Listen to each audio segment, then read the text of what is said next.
ہاں فخورن آگے آئے گا مثال پہ. ابھی یہ اوپر والا دیکھیں خیرن الوصیۃ یہ ہو گیا. اسی طرح دو زیر کی جگہ ایک زیر پڑھیں گے اور ویسے ہی نون کس کے ساتھ ملائیں گے؟ پچھلے حرف کے ساتھ ملائیں گے. جیسے مثال دیکھیں فخورن الذین، فخورن اگر اس کو پڑھیں تو پھر فخورن الذین. اسی طرح اگر دو پیش آ جائیں تو دو پیش کی جگہ ایک پیش پڑھیں گے اور ویسا ہی نون پچھلے حرف کے ساتھ ملائیں گے. جیسے نوح ابنہ، بظاہر اس طرح لکھا ہوا ہے لیکن اس کو جب پڑھیں گے تو کیسے پڑھیں گے؟ نوح ابنہ. ٹھیک ہو گیا.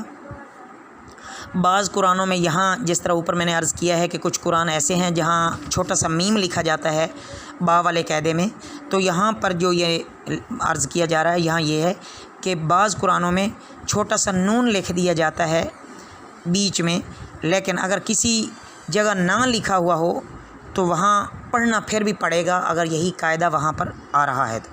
نوح ابنہ. اس کے بعد قاعدہ نمبر 12، را پر اگر زبر یا پیش ہو، یہ را کے قاعدہ شروع ہو رہے ہیں. را پر اگر زبر یا پیش ہو تو پر پڑھنا چاہیے. جیسے رب العالمین امرہم. تو میں نے آپ سے گزشتہ سبق میں عرض کیا تھا کہ پر کرتے ہوئے کم از کم، باقی تو ادائیگی مشق سے صحیح ہوتی ہے، کم از کم جہاں پر آپ کو یہ پتہ چلے کہ فلاں حرف کو پر پڑھنا ہے اور اس طرح پر پڑھنا ہے تو وہاں پر ہونٹ گول کر لیے جائیں. ہونٹ گول کرتے ہی تقریباً وہ کچھ بہتر ادا ہو جاتا ہے. امرہم. اور اگر را کے نیچے زیر ہو تو باریک پڑھو. جیسے غیر المغضوب.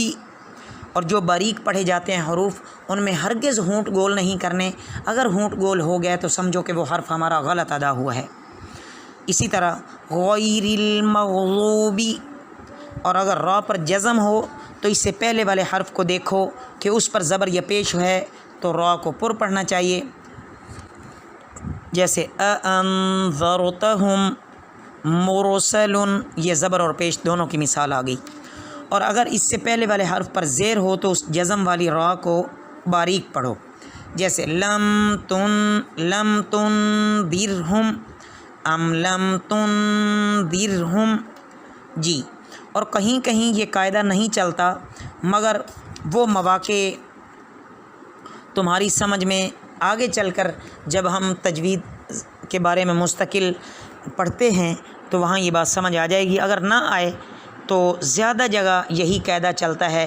عمومی باتیں یہاں صاحب کتاب نے درج کی ہیں اور جہاں اس کے خلاف آ رہا ہو تو وہاں پر آپ کمنٹس کی جگہ پہ پوچھ سکتے ہیں، رابطہ کر سکتے ہیں اگر کہیں اشکال نظر آئے تو.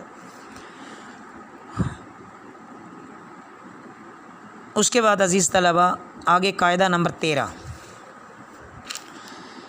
لفظ اللہ اور اللہم میں جو لام ہے، اس لام سے پہلے والے حرف پر اگر زبر یا پیش ہو تو لام کو پر کر کے پڑھیں گے.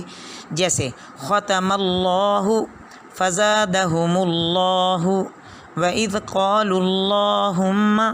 یہ تینوں مثالیں اس کی آ گئیں. تو اور اگر پہلے والے حرف پر زیر ہے تو اسلام کو باریک پڑھیں گے.